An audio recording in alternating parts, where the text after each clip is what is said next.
প্রতিদিন রাতে আমি ভাবতাম যে আল্লাহ কখন যে ধরে ফেলে, আমরা কি শুরু করছি। হাসিনার প্রশাসনের লোকজন সারাক্ষণ আমাদেরকে আতিথ্যতা এবং পাহারা দুটোই দিচ্ছে। কোনো ইলেকশন ছাড়াই আরো 10 বছর ক্ষমতা রাখা হবে।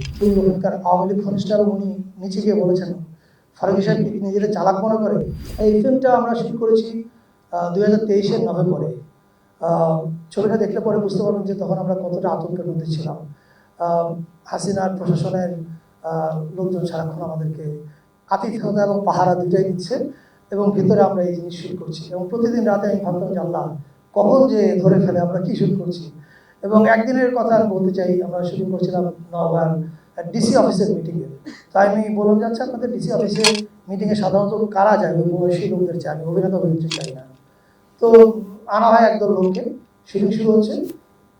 আমি মনিটরে আছি, একটা ডায়লগ ছিল, অ্যাক্টর বলবে যে যেহেতু ডাব্লিউ এত ভালো উন্নয়ন করেছে, তাকে কোনো ইলেকশন ছাড়াই আরো 10 বছর ক্ষমতা রাখা হবে।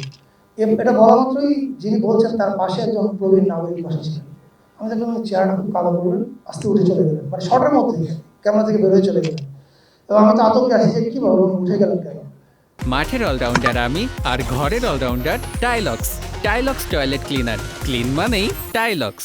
কিছুক্ষণ পর আমরা জানতে পারলাম যে উনি ওখানকার আওয়ামী লীগ ঘনিষ্ঠরা উনি নিচে গিয়ে বলেছেন ফারুকী সাহেব নিজেরা চালাক মনে করে। উনি কি মানে আমরা যে বুঝতে পারছি উনি কি শুরু করছে, এটা কি, এটা বোধহয় উনি বুঝতে পারছেন না। So that was the environment যেটার মধ্যে আমরা শুট করেছি। I hope you enjoy the film, and for our foreign guests, a very warm welcome for you all to come for coming here. You are going to experience a film which we are calling Democracy Private Limited, aka 840. Why Democracy Private Limited? That you will experience yourself when you watch the film. Thank you.